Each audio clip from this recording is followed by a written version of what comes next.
오늘 우리에게 주시는 하나님의 말씀은 갈라디아서 4장 1절에서 7절까지의 말씀입니다. 우리 한 절씩 교독하겠습니다. 내가 또 말하노니 유업을 이을 자가 모든 것의 주인이나 어렸을 동안에는 종과 다름이 없어서 그 아버지의 정한 때까지 후견인과 청지기 아래 있나니 이와 같이 우리도 어렸을 때에 이 세상 초등학문 아래 있어서 종노릇하였더니 때가 참에 하나님이 그 아들을 보내사 여자에게서 나게 하시고 율법 아래 나게 하신 것은 율법 아래 있는 자들을 속량하시고 우리로 아들의 명분을 얻게 하려 하심이라. 너희가 아들인 고로 하나님이 그 아들의 영을 우리 마음 가운데 보내사 아바 아버지라 부르게 하셨느니라. 다 같이요. 그러므로 네가 이후로는 종이 아니요 아들이니 아들이면 하나님으로 말미암아 유업을 이을 자니라. 아멘. 한 아버지에게 삼형제 아들이 있었습니다. 이 아버지는 꽤 잘 사는 부자였는데 이 세상을 떠나면서 세 아들들에게 유산을 남겨주었습니다. 첫째 아들, 둘째 아들은 이미 결혼을 했지만 그들에게도 합당한 유산을 남겨주었습니다. 이 아버지가 가장 사랑했던 아들은 막내 아들인데 막내 아들에게만은 아무것도 남겨주질 않았습니다. 사실 막내 아들은 아직 어려서 공부를 해야 되고 또 앞으로 일도 해야 되고 또 결혼도 해야 되기 때문에 사실 이미 자리를 잡은 형들보다 더 많은 유산이 필요한 그런 상황인데 아버지가 이 막내 아들에게만은 아무것도 남겨주지 않고 다만 그저 평소 아버지가 그저 아끼던 병풍 하나를 달랑 남겨주었습니다. 그래서 가진 것이 없으니까 이제 막내 아들은 큰 형 집에 가서 거기 얹혀 살게 되는데 굉장히 구박을 받게 됩니다. 형으로부터 미움을 받게 되고 불편하니까 거기서 살 수 없게 돼서 이제 둘째 형님 집으로 가게 되는데 거기서도 역시 환영을 받지 못합니다.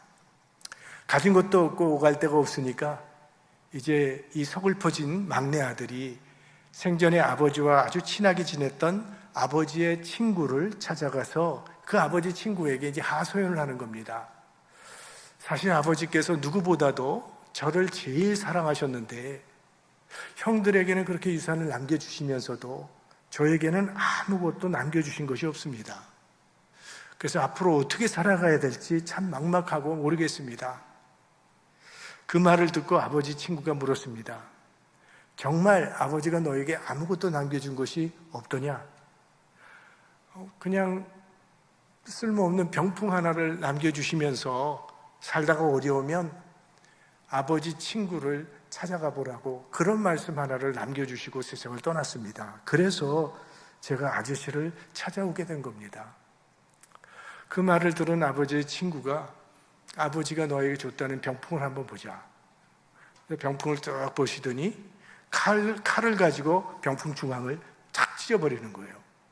그랬더니 그 속에서 땅 문서하고 아버지가 평소에 모아놓았던 귀중한 보물들이 있는 창고가 어디 있는지 적혀있는 노트가 그 안에서 나왔습니다.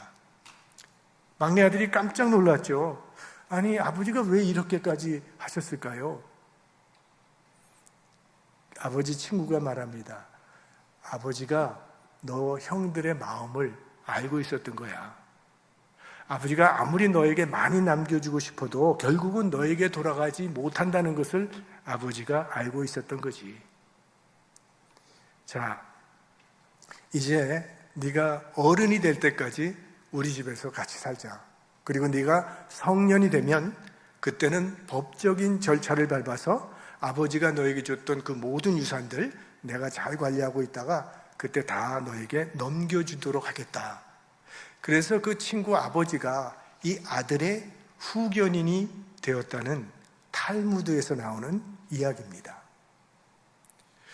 지난 시간에 우리는 사도 바울 선생님께서 이 율법을 몽학 선생으로 설명을 했다고 말씀을 드렸죠.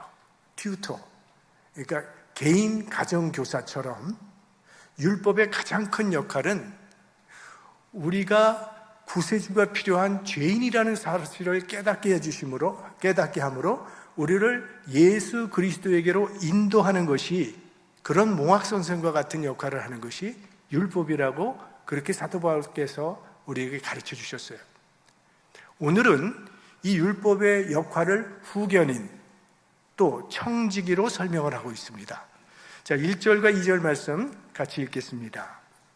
내가 또 말하노니 유업을 이을 자가 모든 것의 주인이나 어렸을 동안에는 종과 다름이 없어서 그 아버지의 정한 때까지 후견인과 청지기 아래 있나니.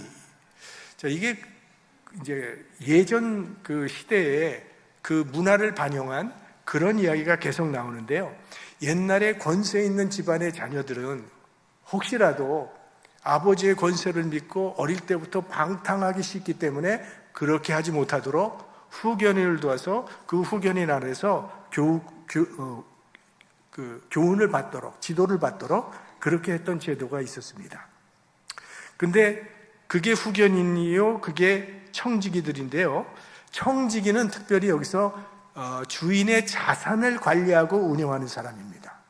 그러니까 주인이 가지고 있는 토지라든지 가축, 금전, 어떤 땅, 모든 이 자산들을 관리해주고 그 자산을 관리하는 결정권까지도 갖고 있는 사람이 이 청지기 사람이에요. 그러니까 이 청지기라고 하는 사람은 주인의 절대적인 신뢰를 받는 종이 청지기가 되는 겁니다. 우리가 잘 알듯이 성경에 나오는 요셉이 바로 보디발의 집에 청지기였던 거 우리가 기억하고 있죠. 그리고 청지기들은 그 집에 있는 다른 하인들, 종들까지도 다 지휘하는 그런 역할을 하던 직책이 이 청지기라고 하는 직책입니다. 그 다음에 후견인이라는 얘기가 나오는데요. 영어로는 가디언이라고 이렇게 돼 있어요. 보호자. 우리가 미국에서도 이제 후견인, 보호자가 필요할 때가 있는데, 주인집의 미성년 자녀의 생활을 지도해주는 역할을 하는 사람이 이 후견인이라는 사람입니다. 그러니까 자녀들이 혹시라도 잘못된 길로 가지 않도록 교육을 시켜주는 거죠. 이것은 귀족뿐만이 아니라 왕의 아들이라 할지라도 마찬가지입니다. 왕의 아들은 궁중의 후견인이 이 왕자를 맡아서 그 생활을 규제하는 거예요. 그때는 아무리 자기가 왕자라 할지라도 이 후견인의 말에 절대로 복종을 해야 됩니다. 그러니까 마치 종 노릇을 하는 거예요. 왕자가 자는 시간입니다. 주무십시오. 그러면 그 시간에 가서 자야 되고요. 일어나는 시간입니다. 일어나십시오. 하면 일어나야 되는 거고, 공부해야 돼요. 운동하십시오. 철저하게 정해진 대로 따르게 되어 있습니다. 분명히 나중에 왕이 될 사람이지만 성인이 되기 전까지는, 아직 어린 시절에는 후견인 아래에 있어야 하는 거예요. 그러니까 종이나 다름이 없다는 거죠. 그렇지만 이제 때가 되면 이 왕자는 왕 위에 오르게 되는 거예요. 왕 위에 오르게 되면 지금까지 그렇게 엄하게 명령하던 후견인은 이제 그의 앞에 엎드려서 전하라고 부르게 되는 거예요. 이게 후견인이 하는 일입니다. 자, 그러나 어린 시절에는 이 후견인의 지도를 받아야 하는데, 어린 시절에 받게 되는 교육이 어떤 교육인지 그 내용이 3절 말씀에 나오는 겁니다. 같이 봅니다. 이와 같이 우리도 어렸을 때에 이 세상 초등학문 아래에 있어서 종노릇 하였더니, 그러니까 어린 시절에는 초등학문을 받는다는 거예요. 그러니까 학문에는 두 가지 학문이 있다는 걸 알 수 있죠. 초등학문과 고등학문, 이렇게 두 개가 있어요. 근데 어릴 때 배우는 학문을 뭐라 그런다? 초등학문이라고 부릅니다. 근데 우리가 이 초등학문이 가지고 있는 특징을 알고 있죠. 어린아이들에게 중요한 것은 시청각이에요. 그래서 어린아이의 책을 보면 그림이 많습니다. 그림만 봐도 이게 무엇을 뜻하는지 알 수 있도록 해주는 거예요. 그리고 뜨문뜨문 글씨가 나오는데 글씨가 주먹만 해요. 큰 글씨들을 해주는 거예요. 그러니까 읽는 수고를 줄이고 이 보는 즐거움을 통해서 흥미를 유발하고 이해를 돕기 위해서 이 어린아이들의 책들은 거의 그림책, 만화책처럼 그렇게 되어 있는 것을 우리가 알고 있죠. 그러다가 이제 학년이 올라갈수록 어떻게 됩니까? 그림은 점점 적어지고 글자는 점점 많아지게 되고, 또 글자의 크기도 조금씩 더 작아지게 돼서 대학생 정도 되면 아주 깨알 만한 글씨의 두꺼운 책들을 매 학기마다 수십 권을 읽어내야 되는 그러한 교육을 받게 되는 거죠. 그러니까 어른이 되어서도 계속 그림책만 보겠다고 하면 그게 문제죠. 그러니까 어른이 그림책 보겠다고 하는 것도 문제지만 유치원 학생한테 대학생 책을 주면서 공부하라고 해도 그건 문제죠. 그러니까 어린 나이에는 초등학문이 필요한 것이고 성숙한 어른이 되어서는 고등학문이 필요하게 됩니다. 자, 이 사도 바울은 율법은 초등학문에 불과하다고 지금 주장하고 있는 거예요. 율법이라고 하는 것은 예수 그리스도가 이 세상에 오시기 전까지 하나님의 구원의 계획을 그림책으로 보여주는 초등학문과 같다는 그런 말씀입니다. 그러니까 율법은 어린아이들을 위한 초등학문처럼 우리를 예수 그리스도에게로 인도하는 역할을 해 주었다는 거예요. 그게 초등학문이라는 거예요. 그러나 이제는 예수 그리스도, 하나님의 아들 예수 그리스도가 이 땅에 오셨기 때문에 더 이상 초등학문 같은 율법에 매여 있어서는 안 된다고 말하고 있는 것입니다. 자, 율법은 예수님께서 오시기 전까지 우리 인간을 하나님의 자녀가 되도록 준비시켜주고 훈련시켜주는 후견인이었다고 얘기하는 거예요. 그런데 지금은 예수님이 오셨기 때문에 초등학문 같은 율법에 매여 있는 시대가 아니라 이제는 이 땅에 오신 하나님의 아들의 말씀을 듣는 시대가 왔다는 것을 이야기하고 있는 거죠. 자, 그 예로 예수님과 율법주의자 간에 가장 논쟁이 많았던 것 중에 하나가 이 안식일법입니다.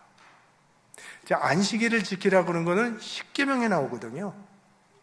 안식일을 기억하여 거룩하게 지키라. 이게 하나님의 명령이에요. 그래서 안식일을 지켜야 되는데 하나님께서 일을 하지 말라고 그러셨거든요. 그러니까 이제 율법주의자들이 일을 하지 말라고 그러셨으니까 그러면 어디까지가 일이고 어디까지가 일이 아니냐, 이걸 연구하게 된다는 거예요. 그래서 옷걸음이 풀어져 있으면 매지 말 것, 옷걸음이 매어 있으면 풀지 말 것. 이게 무슨 얘기예요? 옷걸음을 매거나 푸는 거는 일이 된다는 것이죠. 불이 켜져 있으면 끄지 말고 불이 꺼져 있으면 켜지 말 것, 불을 끄고 켜는 것도 일이 된다는 거예요. 제가 만들어내는 거 아닙니다, 이거에. 실제로 그런 거예요. 그리고 어느 정도 안식일에 무게를 들고 걸어도 일이 안 되는가? 무화과 열매 하나 정도는 들고 다녀도 일이 되지 않는다. 그러나 한 개 이상 들으면 그건 안식일을 어기는 것이다. 이렇게 되어 있습니다. 무엇보다 이제 중요한 것이 병 고치는 거예요. 절대로 안식일에 병을 고치면 안 됩니다. 아무리 아파도 기다렸다가 그 다음날 고쳐야 되는 거예요. 근데 거기에 예외 조항이 있습니다. 어떤 예외 조항이 있냐면 죽을 병이면 응급조치를 취할 수 있도록 그렇게 돼 있어요. 근데 응급조치만 취해야지 낫게 해서는 안 돼요. 그게 안식일법이에요. 굉장히 복잡하잖아요. 그런데 예수님께서는 보란듯이 안식일에 병자들을 고치시더라는 거예요. 그것도 다 나오라 그래갖고 손을 피라 그러든지 모든 사람들이 다 보는 가운데서 안식일에 병자들을 고쳤기 때문에 율법주의자들이 예수님을 그렇게 공격했던 거죠. 그리고 죽이고 싶었던 거죠. 왜? 율법을 어기니까. 당신 왜 율법을 어기느냐? 그때 예수님께서 대답하신 말씀이 뭔가 하면 내가 안식일의 주인이니라, 이 말씀하셨어요. 이게 무슨 뜻인가 하면 주인이 나니까 주인의 뜻대로 하는 게 문제가 되지 않는다는 거예요. 주인의 뜻대로 하는데 그게 무슨 문제가 되겠어요? 그러면 안식일에 대한 주인의 뜻이 뭐라는 얘기입니까? 안식일이라 할지라도 주인의 뜻은 선한 일이라면 얼마든지 행하라는 거예요.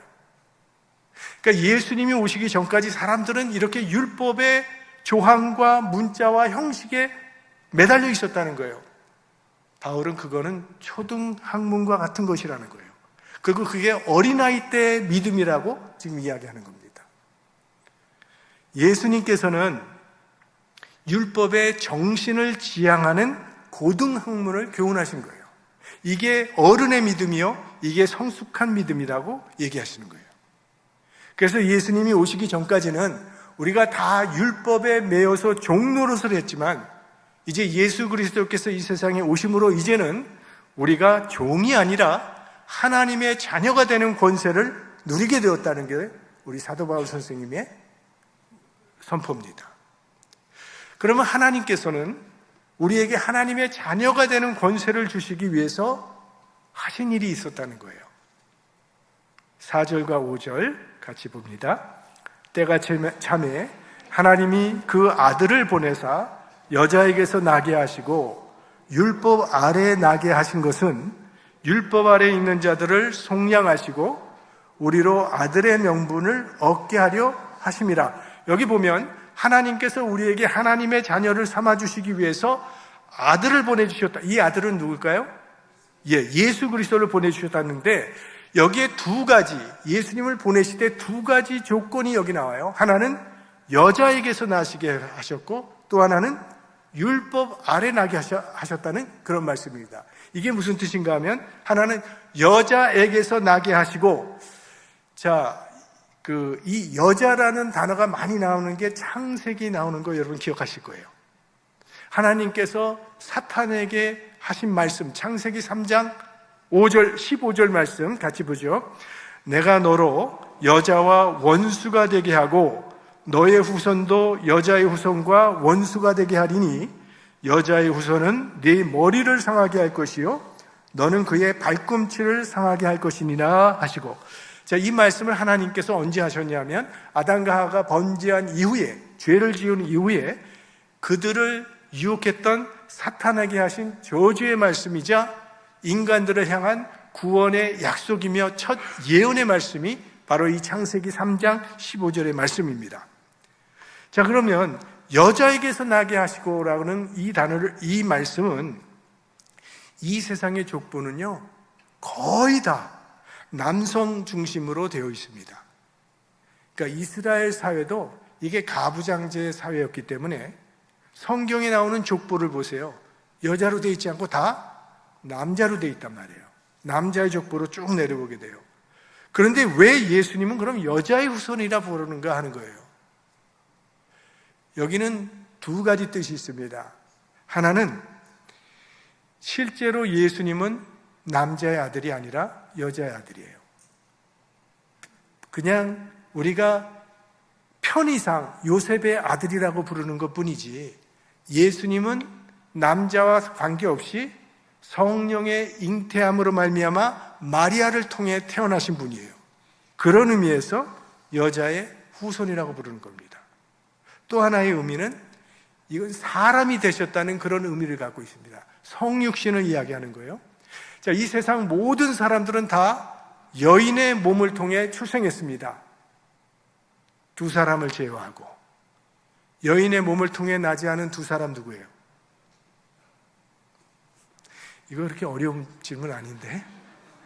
아담과 하와. 아담과 하와는 여자의 몸으로 나온 거 아니잖아요. 하나님께서 흙으로 만드셨고 여인은 남자의 갈비뼈로 만드셨으니까. 그러나 그 외에 모든 세상의 사람들은 다 여인의 몸을 통해 출생했어요. 그래서 예수님도 인간이심을 나타내기 위해서 여자에게서 나신 것이라는 거예요. 왜? 인간이 되셔야만 인간을 구원할 수 있기 때문에. 왜? 죄의 삭은 사망이라고 그랬거든요. 근데 모든 인간은 죄인이 되었어요. 죄인은 죄인을 구원할 수가 없습니다. 죄가 없는 사람이 인간을 대신하여 죽어야만 하는데 하나님은 인간이 아니시기 때문에 인간을 대신해서 죽을 수가 없어요. 그래서 성자 예수님께서 인간의 몸을 입고 이 세상에 오신 겁니다.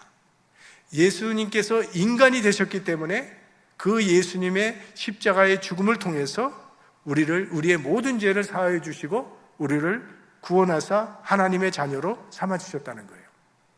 그게 여자에게서 나셨다라는 그 문장의 뜻이고요. 두 번째로 보면 아까 율법 아래 나셨다는 그 말씀, 이 말씀은요, 율법의 모든 법을 다 지켜야 하는 신분으로 오셨다는 그런 뜻입니다. 사실 예수님은 율법을 지키실 필요가 없는 분이거든요. 왜? 예수님은 하나님이시기 때문에. 그런데 율법을 다 지키며 사셨다는 거예요. 스스로 법에 매이신 겁니다. 율법 아래에 있는 인간들을 구원하시기 위해서 스스로 율법의 메인 분이 되신 거예요. 사실 예수님은 율법을 완전히 지키셨잖아요. 율법을 완성하신 분이십니다. 그래서 죽을 이유가 없는 분이에요. 의인이니까 죽지 말아야 해요. 그런데 예수님은 십자가에 돌아가셨습니다. 그것은 자신의 죄 때문이 아니라 인간의 죄를 대신하는 속량의 죽음이었어요.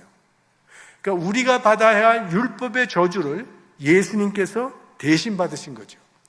근데 이게 신학적으로 굉장히 중요한 파트입니다. 왜? 예수님은 의인인데 죄인이 되셨죠? 그걸 뒤집어 말하면 죄인도 의인이 될 수 있다는 그런 뜻입니다. 죽을 필요가 없는 예수님이 죽임을 당하심으로 죽어야만 할 죄인들이 죽지 않고 구원받을 수 있는 길이 열린 거예요. 그래서 예수 그리스도는 우리의 죄를 사하시기 위하여 돌아가신 거고, 예수님의 죽음이 우리를 속량한 것입니다. 그래서 예수님을 믿으면, 십자가에 달려 돌아가신 예수님을 믿으면 하나님의 자녀가 되는 권세가 우리에게 주어진다는 거죠. 지금 우리가 살고 있는 이 시대를 영적인 개념으로 말할 때 은혜의 시대라고 우리가 부르고 있습니다. 도대체 무엇이 은혜인가? 이제는요, 우리가 율법을 거치지 않고 직접 예수 그리스도의 복음에 접하게 된 것이 은혜라는 거예요. 이제 우리는 율법을 통하지 않고도 구원에 바로 동참할 수 있는 그런 은혜를 받았다는 거예요. 여러분, 우리 중에 율법을 다 공부한 다음에 예수 믿은 사람이 있으십니까? 유대인들이 옛날에 그렇게 율법 공부를 했어요. 그러고도 예수님을 믿지 못했는데, 율법 우리는 하나도 모르고도 예수 믿는 사람 됐잖아요. 이 은혜는 예수님이 이 땅에 탄생하심으로 인류에 주어진 축복이라는 거예요. 예수님께서 오시기 전에는요, 즉 어린아이 시절에는 모두 종처럼 율법에 매여 있었어야만 했습니다. 마치 자녀가 어릴 때는 부모들이 자녀 마음대로 하도록 내버려 두지 않잖아요. 많은 제약을 둡니다. 사실은 그래야 해요. 그렇지 않으면 나쁜 결과가 나타날 수 있으니까. 우리 아이들 키울 때 그러잖아요. 너 양치질해라. 왜? 양치질하지 않으면 충치가 생기니까. 그러니까 부득불, 자유 없이 살아야 하는 그런 때가 있습니다. 어린 시절에는. 그러나 이제 예수님이 오셔서 예수 그리스도로 말미암아 하나님의 자녀가 된 사람은요, 더 이상 율법에 매이는 삶을 살지 않는다는 거예요. 우리가 어렸을 때는 귀가 아프도록 많은 소리를, 잔소리를 들어야 했어요. 그러나 성숙해지면 이젠 달라지는 겁니다. 자유가 주어지는 거예요. 네가 알아서 하라는 거예요. 이제는 간섭이 없어집니다. 양치했니? 어른에게 그런 거 물어보지 않습니다. 스스로 책임 있는 삶을 살아가는 거예요.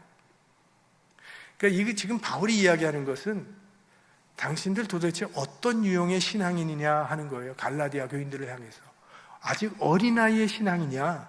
그렇지 않으면 성숙한 어른의 신앙인이냐? 어린아이들이라면 잔소리를 들어야 하죠. 하라, 하지 마라.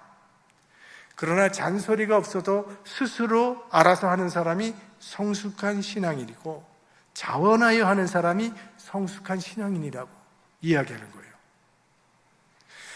어른들은 이래라 저래라 간섭받지 않습니다. 다만 성령이 간섭하신다는 겁니다. 자, 6절 말씀 같이 보겠습니다. 너희가 아들인 고로 하나님이 그 아들의 영을 우리 마음 가운데 보내사 아바 아버지라 부르게 하셨느니라. 여기 보면 아들의 영을 주셨다 그랬어요. 이 아들의 영이라는 건 뭘 의미하는 걸까요? 그리스도의 영. 그러니까 성령을 지금 이야기하는 겁니다. 왜 성령을 그리스도의 영이라고 부르는 걸까요? 성령은 그리스도를 알게 해주는 영이기 때문입니다. 예수님이 누구신지, 십자가 사건의 의미가 무엇인지 그 의미를 깨닫고 믿게 하시는 영이기 때문에 아들의 영이라고 부르시는 것이고 그리스도의 영이라고 부르는 거예요. 여러분은 예수 그리스도께서 여러분의 죄를 위하여 십자가에 달려 돌아가셨다는 사실을 믿으십니까? 예수님이 나의 죄를 사하신 구세주가 되심을 여러분 분명히 믿으세요? 그 믿음이 어디서 나오는 거예요? 같이 보겠어요. 성령으로 아니하고는 누구든지 예수를 주시라 할 수 없느니라.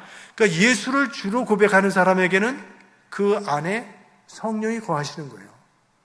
성령이 역사가 아니면 절대로 예수를 구주로 고백할 수가 없습니다. 한다 할지라도 그건 진실한 고백이 아니에요. 사람들은요, 예수 믿으면 자유를 잃는다고 생각을 하잖아요. 너무나 죄악이 많다라고 생각을 해요. 그래서 예수 잘 믿는 거 꺼려 하잖아요. 주일에 놀러 가지도 못하고 교회 가야 되고 봉사도 해야 되고 하고 싶은 것은 못하고 하기 싫은 것은 해야 하고 이게 제약을 자꾸 받는다고 생각을 하는데 사실은 여러분 어떠세요? 우리가 처음 예수님을 믿을 때는 사실은 처음에는 좀 불편한 게 있지 않아요? 내가 하기 원하는 거를 자꾸 제약을 받으니까 아무래도 불편하고 제약이 있어요. 그런데 우리가 신앙생활을 계속 하다 보면 이제는 누가 하라고 해서 하는 것이 아니라 억지로 하는 것이 아니라 자원해서 하게 되죠. 왜? 이제는요, 우리 안에서 성령의 법이 작동하고 있기 때문에 그런 겁니다. 성령께서 우리를 자유케 해주시는 거예요. 우리 심령 가운데 억지가 아니라 기쁨과 즐거움으로 하나님을 따라 살게 하신다는 거예요. 오히려 그러지 않으면 내 마음이 불편하게 만들어주시는 거예요. 여러분, 억지로 누가 시켜서 선교사 되는 사람이 있습니까? 아니거든요. 자원해서 자기가 원해서 기쁨으로 하는 거예요. 여러분들 오늘 이 자리에 자원하여 기쁨으로 오신 줄로 믿습니다. 다는 아닌 것 같고 그러나 대부분은 정말 자원하여 오신 것으로 생각이 돼요. 성령께서 우리의 마음을 새롭게 해주셔서 이제는 자원하는 마음으로 하나님의 뜻을 따라 살도록 하시는 거예요. 그래서 이제는 억지로가 아니라 할 수 없어가 아니라 이제는 감사와 기쁨으로 하나님의 뜻을 따르도록 우리를 이끌어 주시는 거예요. 그래서 성령의 법이 율법의 법보다 훨씬 더 높은 법이에요. 그게 어른의 법이라는 거예요. 우리 하나님께서 하나님을 믿는 하나님의 자녀들에게는 우리 성령을 우리 마음 가운데 보내주셨습니다. 여러분, 내 안에 성령이 있다는 걸 잊지 마시고 늘 이 성령의 음성에 민감하게 반응하시면서 평생 우리 이 성령의 인도하심을 따르고 성령과 동행하는 하나님의 자녀가 될 수 있기를 주의 이름으로 축원합니다.